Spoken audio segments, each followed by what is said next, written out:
One of the things that we haven't said, but I think is important, is to know to do all of these things well takes an investment. And I think that's the piece that we miss sometimes is like, oh, just throw it into chat. Like any way that you throw it in, you're going to get good information. Mm-hmm. And that's not true.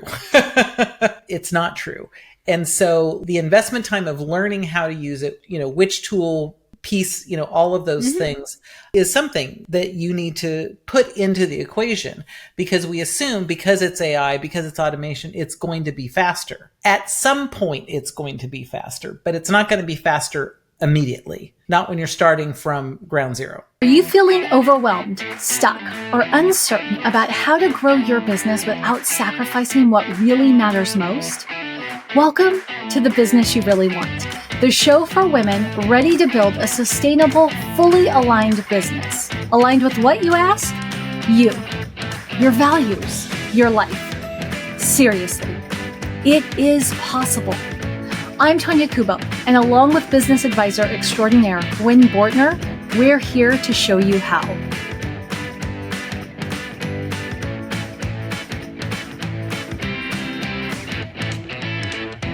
It's that time of year, like it or not, when business trends are flooding our inboxes, our feeds, mastermind conversations, every course, group program you're in. You go to a networking session, you're hearing about the latest trend. If this hasn't happened to you yet, spoiler alert, you're like a couple weeks away from it. Like seriously, this is the time of year where this all happens. And the truth is some trends that you hear about, complete game changers. Others are like, I don't know, new, bright, shiny distractions that if you chase them, or if you chase them at the wrong phase of your business, they will break you. They might break the whole business. They may send you into a corner, curling into a ball, rocking back and forth. So today, what Gwen and I are going to do is we're going to cut through all that noise for you. We're going to talk about the 3 trends that we see emerging right now. And we're going to talk about how you can figure out which ones are worth your attention, which ones are better left behind, so that you can keep building the business you really want. So I'm going to steal Gwen's thunder here for a moment and say, context matters. So, ha. So why do I say that, and why am I being silly? Because I know if you're listening, what you really want us to do is tell you, do this, don't do that. But the reality is it's a decision you're going to have to make for yourself. But what we can do is we can give you some decision-making criteria so that you can figure out, based on what you know about you, what you know about your business, what makes sense to chase and what makes sense to ignore. So with that, Gwen, what I want to do is I want to kick us off and just talk about the problem with trend. So when somebody tells you, oh my gosh, did you see the latest trend? Or are you doing this? You know it's the latest trend. What is the problem that immediately comes to mind for you? For me, the first thing is it's not a trend, it's a fad. It's just somebody who others have deemed are important are saying, this is what I need to do. Often because they did it or it's working for them. And so it's like, oh my gosh, that's going to make the exact same thing happen to me, which we talk about all the time on this show, that just because it works for Fred doesn't mean that it's going to work for Paul. I mean, that is not the way this game actually works, because back to, like you said, context matters. And so that's always my first thing is when is it a trend? Is it a trend that's actually useful? Or is it just a fad that somebody's gotten excited about, and or some amazing marketing person has just put so much hype around that it's like, oh, then that's the thing that we have to do. Yeah. Oh, okay. So you sort of teed up my issue. So my issue with trends, again, right? Like this isn't 100% true 100% of the time, but in general, I see that most trends are all about visibility. They're not about business viability. Ooh, I love that. Right? So most trends we hear about, it's like, this is how you get out in front of new people. This is how you grow your audience, grow your client base, grow. Visible, amplify. Very rarely do I see some big trend touted from so-called experts that actually is about making a business sustainable, ensuring that a business remains profitable, or, helps a business fatten their margins in some way. It's almost always, like you said, it's marketing smoke and mirrors in many cases. So now that we have our things on what we love and don't love about trends and what we see as the problem, I'm curious though, like, when do you think trends are a good thing? Like, how do you pay attention to trends? Well, it's more, and I love the way that you framed it, it's more about, is it actually moving the needle? And is it moving the needle consistently enough with enough different types of people, businesses, situations, that we're actually seeing it as something that is viable, that isn't just a flash in the pan kind of thing. Because a lot of the things that we do now that we take as best practice or common practice was a trend at some point, but it's been long enough ago. And so for me, that's part of it, is like, is this going to have staying power?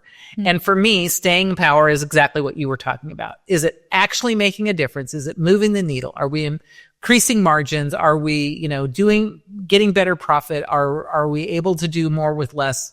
All of those things. Right. Yes. And, I don't want to be overly dismissive, but a lot of times what I feel like is a lot of what gets touted as a trend or gets a lot of headlines as a trend really is something we've been doing for a long time, just in a different outfit, right? A little bit different window dressing. We're calling it something different. We're packaging it a little bit differently. But for me, when I'm looking at trends, it's like, okay, does this align with what I know to be true? And if it doesn't align with what I know to be true, then like, what is it speaking to? What is it showing me evidence of or giving me a hint at?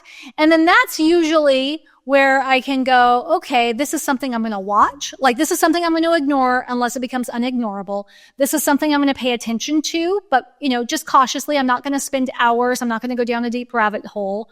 Or, what, this is something I actually do need to explore and do need to look at either implementing for myself or considering implementing for a client. So I feel like the first trend, we're going to talk about 3 key trends today. And I feel like the first trend is sort of like, you can't have a trend episode in 2025 or 2026 without talking about the gigantic elephant in the room, which is AI, and specifically, I would say automation. So AI and automation, because they go hand in hand, because a lot of times automation is done with some version of AI. And, why don't you talk to me about what you're seeing with AI? Well, so let's first put all the disclaimers of, I am the ultimate kind of AI skeptic that comes in, but it's only because I started out 40 years ago in the IT world. And most people that are getting excited about AI think AI just showed up in the last, 3, 5, 10, 5 years, maybe. And we were talking about and dealing with some level of AI 40 years ago, right? So I come at it from this very, very skeptical, lots of background, historical. So I don't think about it in the same way. So I think that's an important disclaimer to put here in the first spot.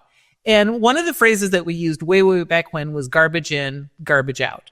And this is, to me, the biggest, I'll say, issue, concern with AI is garbage in, garbage out. Now, one of the things when it first hit, I don't know, 18, 20, whenever the first kind of chat GTP came out and was the first big, like, woohoo, everyone's excited about it.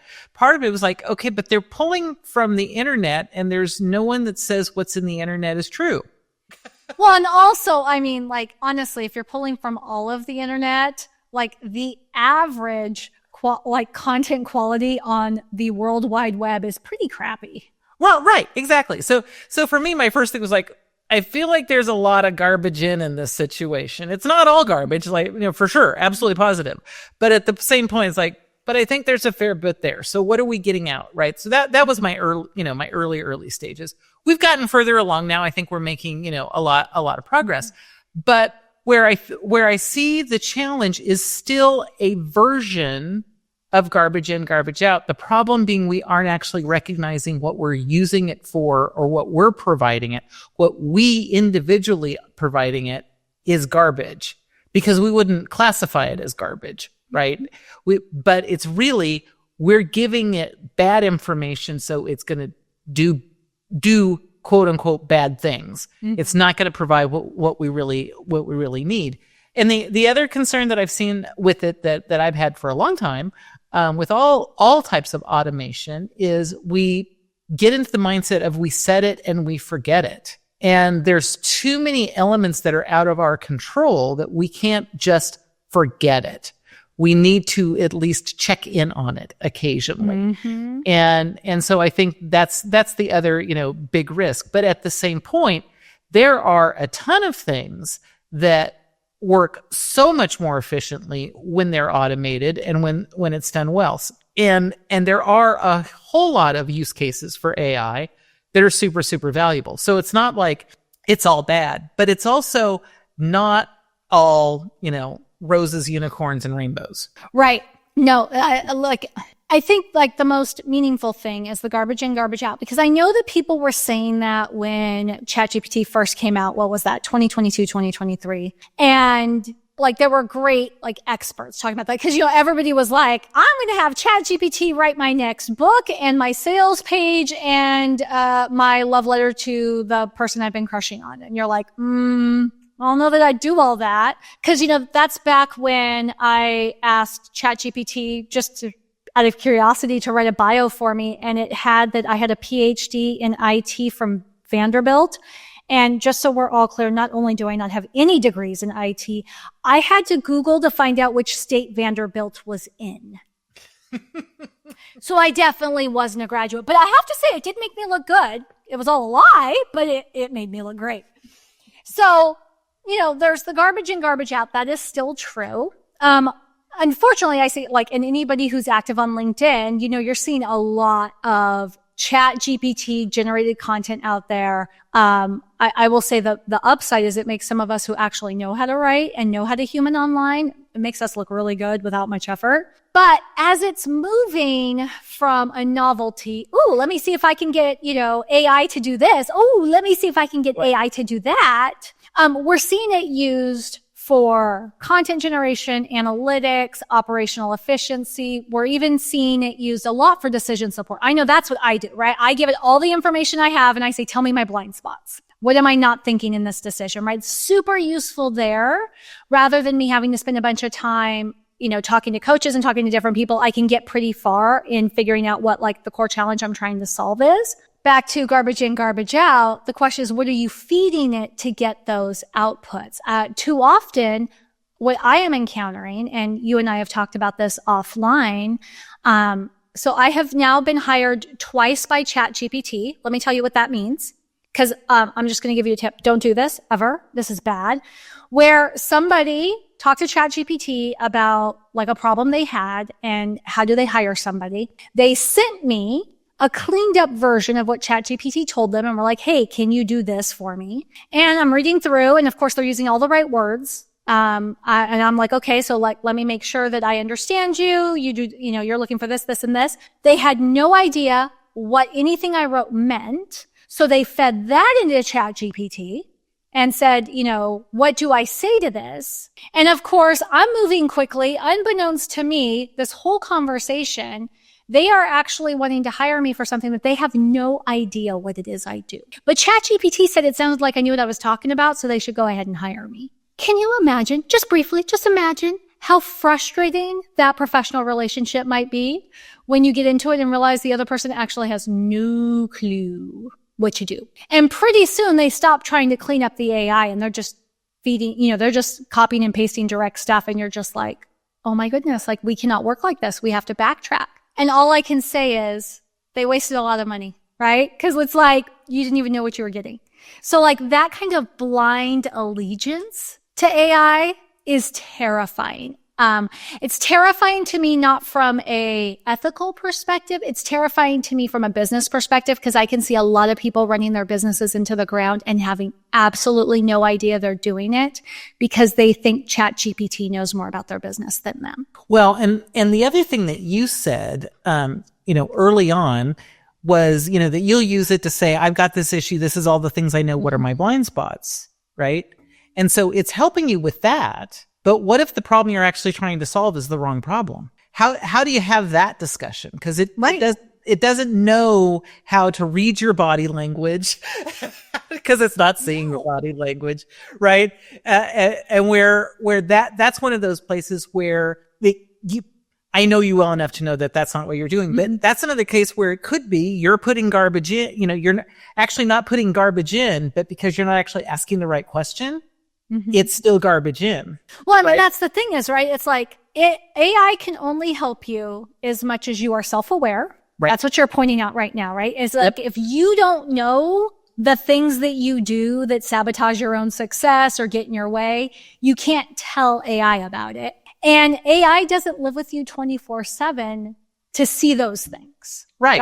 AI can't say, actually, like 3 years ago, you had this same problem in this other context. So, yes, like that is something I don't hear a lot of people talking about yet, right? Is that lack of self-awareness. It's like everybody assumes that all AI needs to know is everything they know, not recognizing that there's other things. The whole subconscious side is a huge, huge side that AI can't know. And for the most part, we can't know either because it's back to its subconscious. Right. So let's just take a quick step back. And in which cases do you see AI, and especially AI-driven automation, supporting a business's success? So the places where it can really support is when you've got things that work. So this is where automation is. And it's one of the things that I've talked about a lot to a lot of people over time is they'll say, oh, I want to get this so we can automate it. And it's like, yeah, you don't actually have the process really refined yet. And so the problem with automating something that's not refined is that you have to re-automate it time and time and time again. This was one of the things, early on when some of the first, really strong automation tools that would allow you to link various programs together, people get very excited. And it's like, yeah, that sounds cool. But if you have to change something, that changes everything. And now we have to go in and redo all of that work. So until you're not really making a whole lot of edits to this, but when you get to that point, that is a beautiful point to put in automation.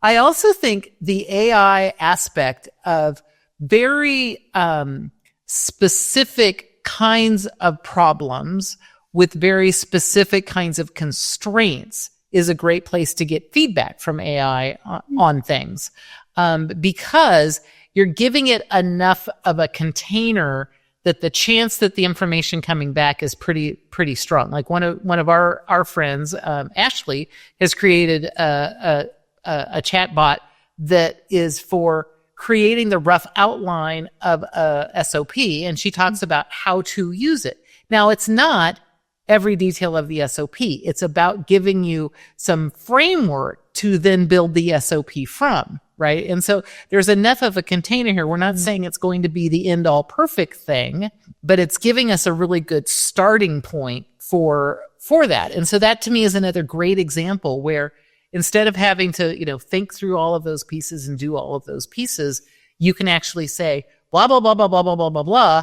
And it's like, okay, then what we think is this, right? And it gives us a good starting point. So, realizing that the container can be really useful, with giving you a place to jump off. As we all know, it's way easier to edit than it is to write from the blank page, right? Right. It's a version of that. Yeah. What do you see? I mean, I see benefits.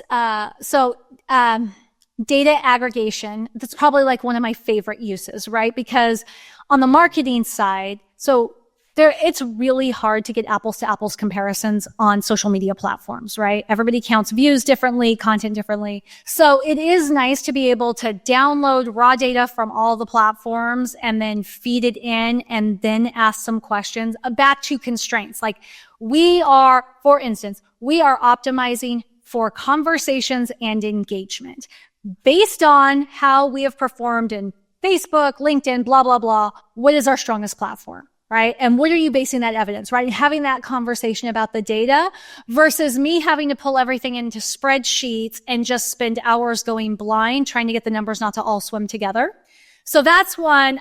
So I do love it for data, but you know what? It screws up data all the time. Like I still have to check its work. Sometimes, it's like sometimes it just generates information in the wrong column or on the wrong row.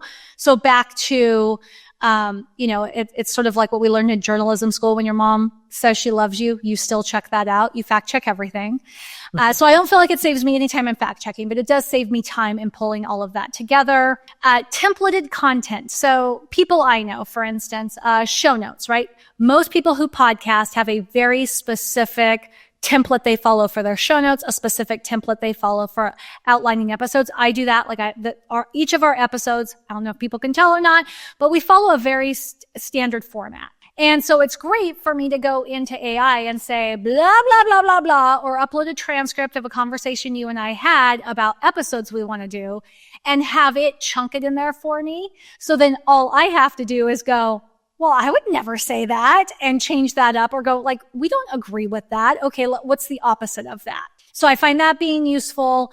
And then some reporting. And when I say some reporting, I'm not going to ChatGPT having it do reporting for me, but I am benefiting from some third-party apps and tools that use AI to support more advanced reporting. So those are the things that I think are great because these are things that we used to have $10 an hour, $15 an hour humans do who didn't have background or understanding to contextualize the information anyway. And so having a tool do it then allows me to come in and add that context. And so I'm starting from a better raw place than I would have before. Yeah, I think that really is the piece. But one of the things that we haven't said, but I think is important is to know to do all of these things well takes an investment. And I think that's the piece that we miss sometimes is like, oh, just throw it into chat. Like any way that you throw it in, you're going to get good information. Mm-hmm. And that's not true. It's not true. And so the investment time of learning how to use it, which tool piece, all of those things, is something that you need to put into the equation because we assume because it's AI, because it's automation, it's going to be faster. At some point, it's going to be faster, but it's not going to be faster immediately. Not when you're starting from ground zero. No, I mean, everybody I know who relies heavily on AI for their businesses, for whatever, has spent hours training their AI tool or tools of choice to give them desirable outputs. For sure. Right? It's like, it's not I just opened my account today and instantly gold is dripping from the screen. It doesn't work that way. The other thing, and this is something that you have talked about before, but I don't know that you've talked about it on the podcast, so I think it's important to bring up, is sometimes, and I think this, I'll say it, and you can tell me if I'm wrong. I think it's a certain age group, right? I think oftentimes it's the business owner over the age of 50 that adopts tools almost as a knee-jerk reaction, in an attempt to stay modern. They want to be perceived as modern. They want people to think of them as cutting edge. So they adopt the latest, greatest thing, but they don't have clarity. They don't know what is fair or reasonable to expect to get in the ROI frame. And because they don't have that clarity, they don't have that deeper understanding, they throw it at their teams and their teams aren't sure what to do with it either. Yeah, no, I think that's the other piece is figuring out when is it actually a useful tool, keeping in mind it is a tool, and when is it actually not as useful, as you need it to be. And I think this is and at the same time, assuming that you don't have to pay attention to it at all, I think is also foolish. Mm-hmm. Yes. I think you have to be aware of it. And if you're going to, play what I'm going to call the Gwen game, which is like, oh, I just really do not want to have to learn this.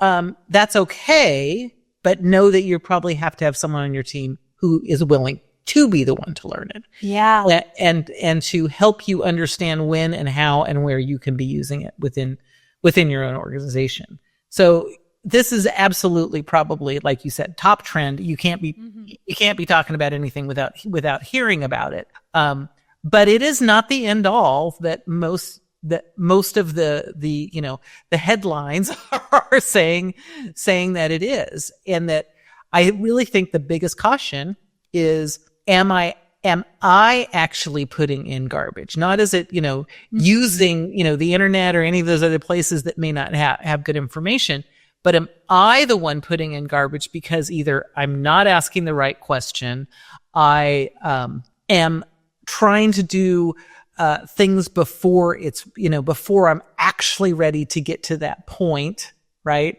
Mm-hmm. And am I asking the wrong question? Am I trying to do things in ways that aren't actually useful at this point? Mm-hmm. And so kind of just to summarize this piece, I'm going to add 3 more questions to what you just gave, right? So if you're a business owner and you're thinking about just like, what place does AI have in my business in the coming year? Or should I take this AI tool, that AI tool?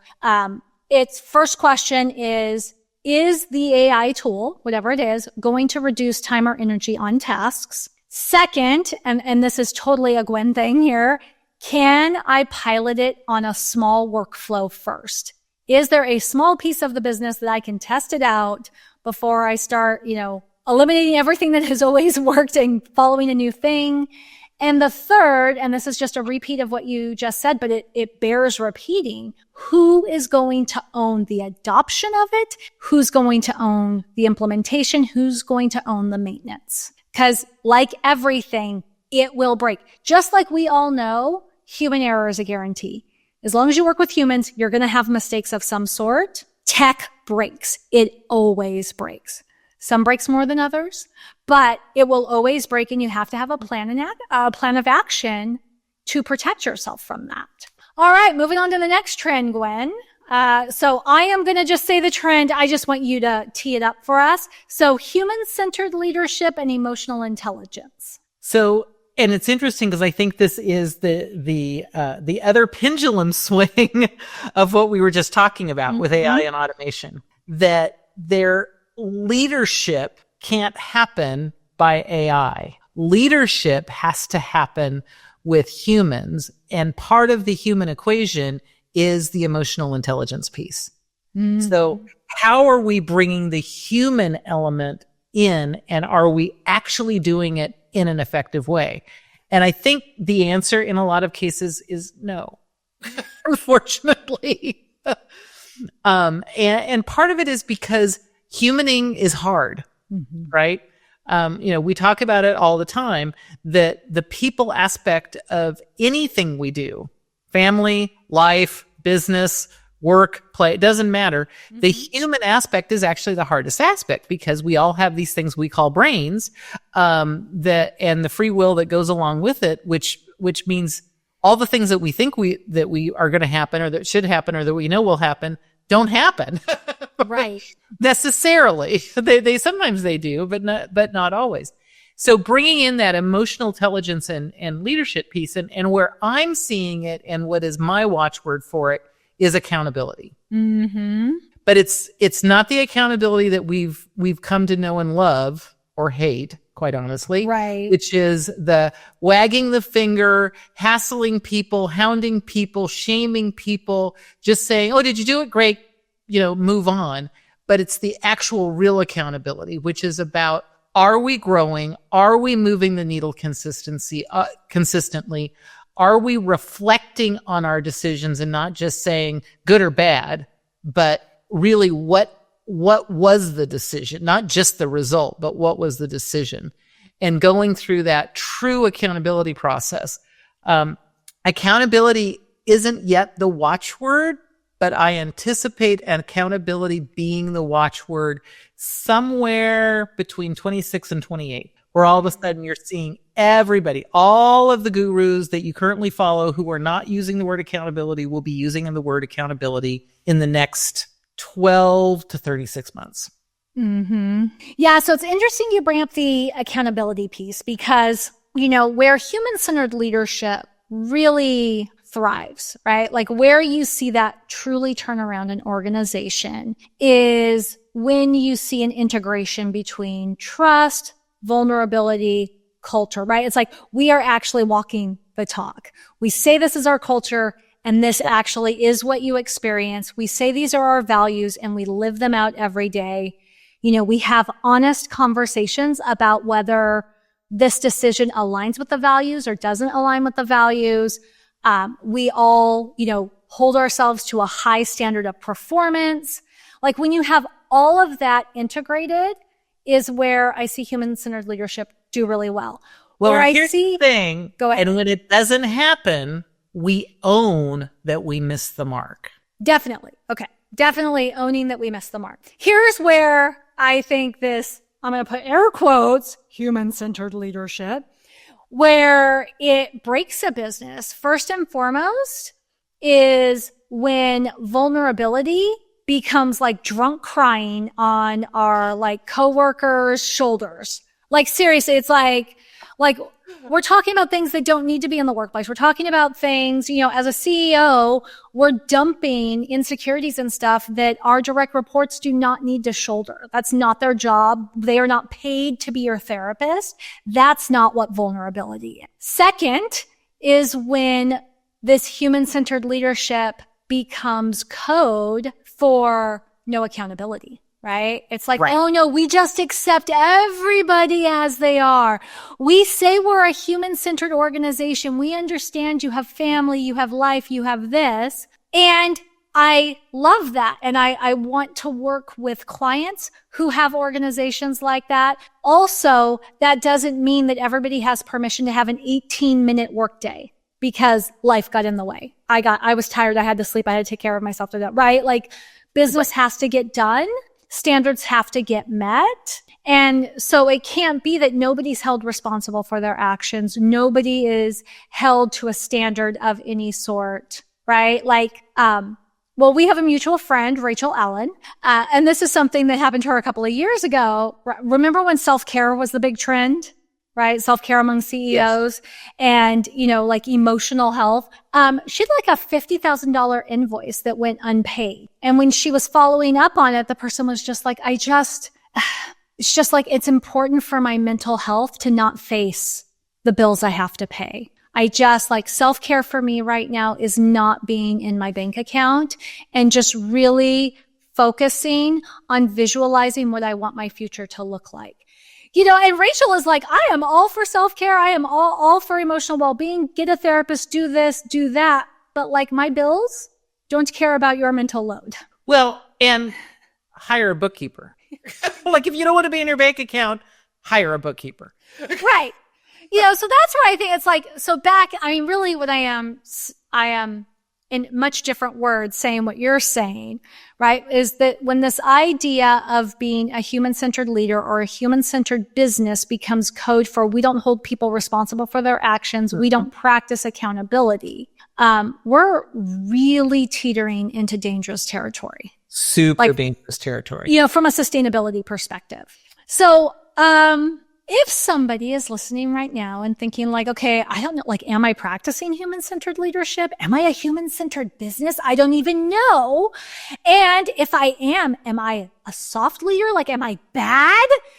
What questions would you ask them to help them figure out where they stand on this? Well, so the first thing is, do you actually listen and care about your people? Now, I said listen. I didn't say talk to. I said listen and care about your people, because it's hard to listen to your people and know what's going on, and being able to talk about, how do we make space for the things that they actually need? Like, we had an example, not quite a year ago, of our assistant that we work with was needing to take maternity leave because she was pregnant, right? And that was a pretty obvious one, but we really talked with her about, what do you need? How are you, how do we make this work for you? We didn't force her to take more time off than she wanted, but we also didn't force her to come back and do anything before her maternity leave was done, right? So to me, this is the thing, is like, are you actually listening to what they need in the way that they need it, for all of the pieces? But it's also balancing, what do you, in this case, the business, need, right?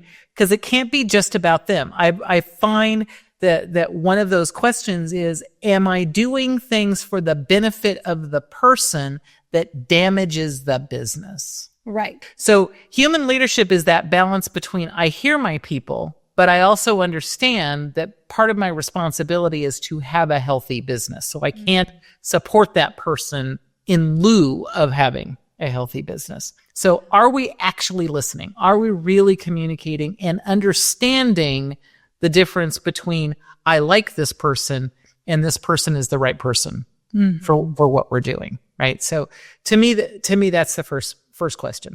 The second question, which is kind of related to the first question, is, are we still getting positive results? Are we still moving the business in a positive direction? Whatever that means. Sometimes that's downsizing, sometimes that's upsizing, sometimes it's growing, sometimes it's pivoting. There's all sorts of things that is the right direction. That is something you internally have to choose.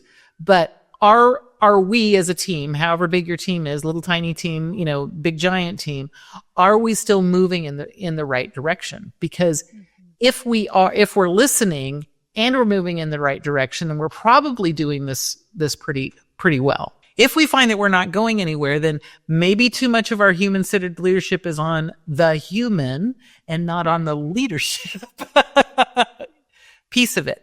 And then the third thing that I think plays into this is, and this is really more of the emotional intelligence piece, is how much am I making it about me versus understanding the whole environment?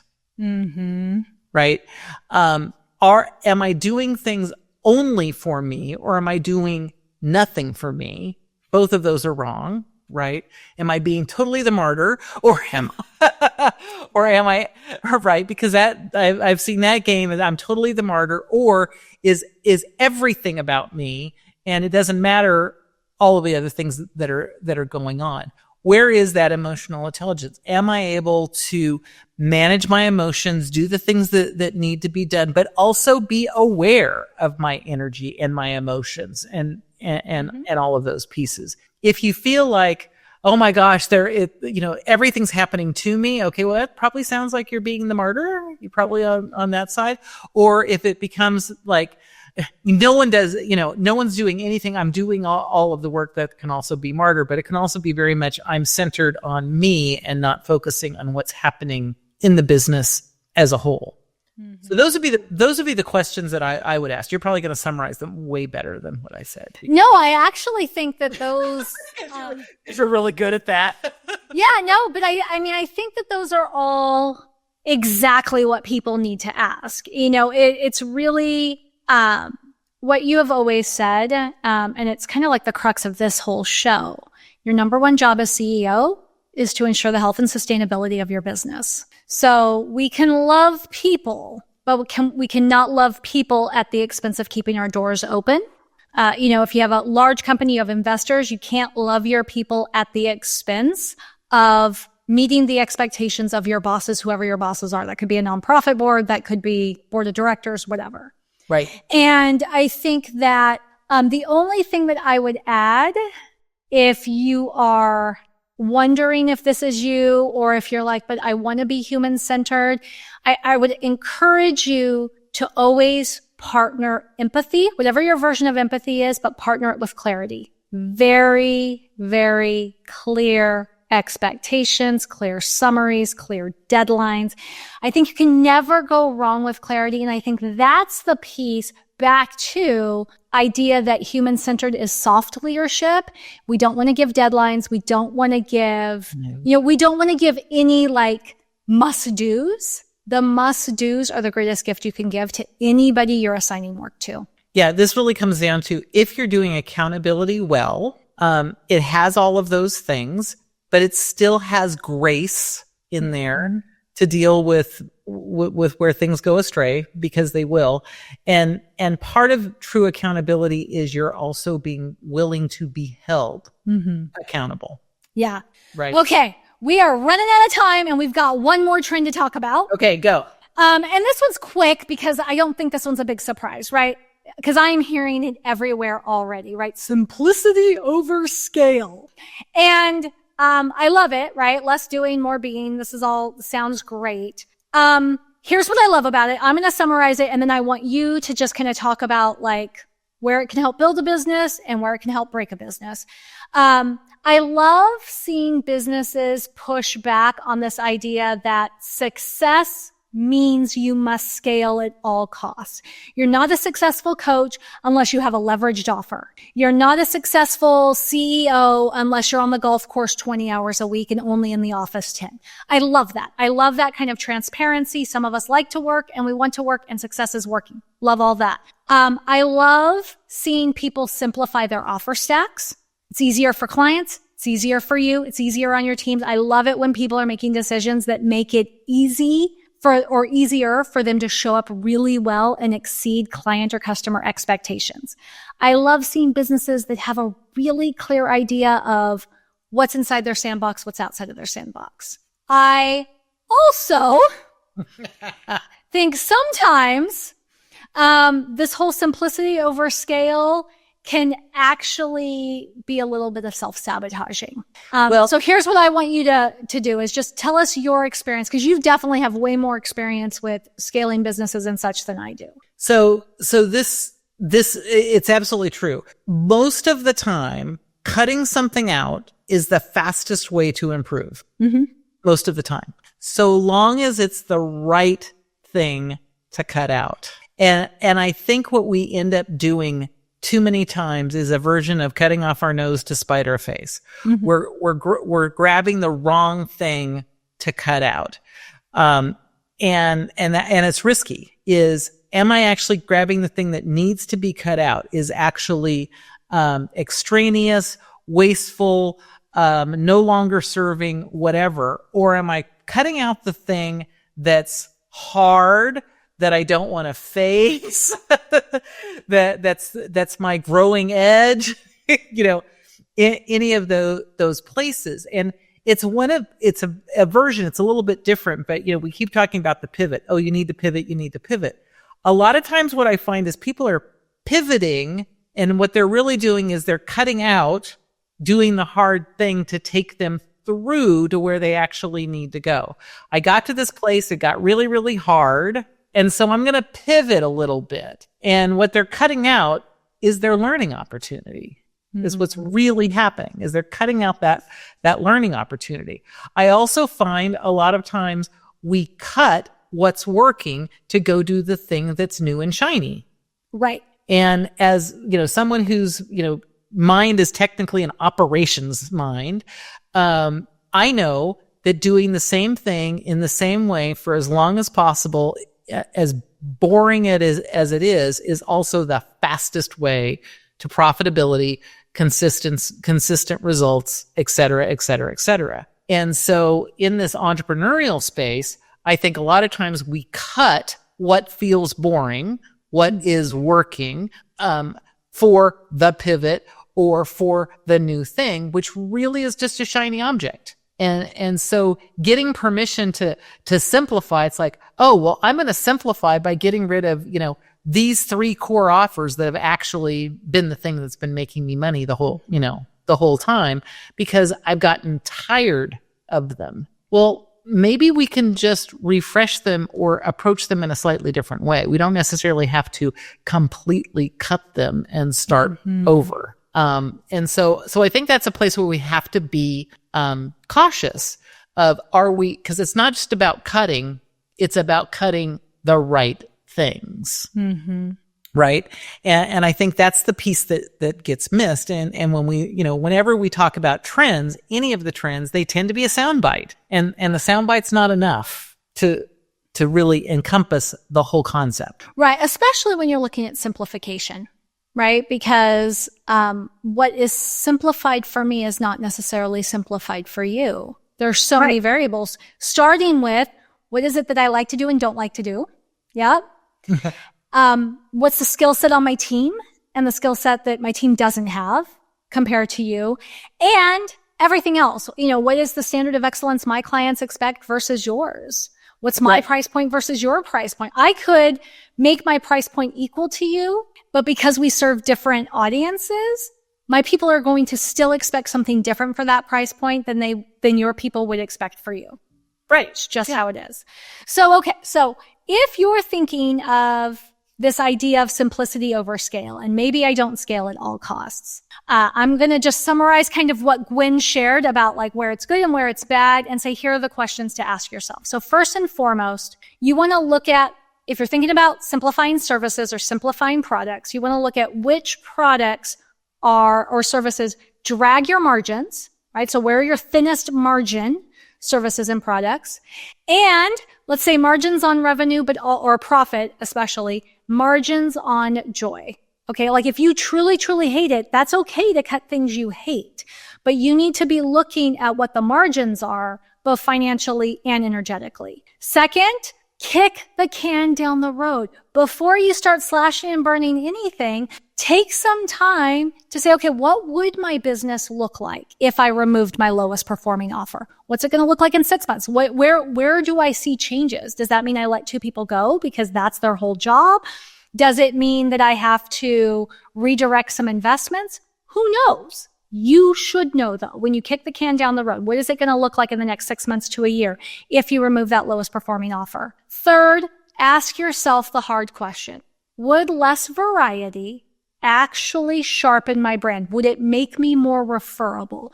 Would it make it easier for people to know when to call me and when not to call me? Because I will tell you from personal experience, fewer sales calls with people who want things that you don't do automatically increases your profit margin. When it's simple, it really does work, but you need to make sure that the simplicity is the simple place that you want to be, right?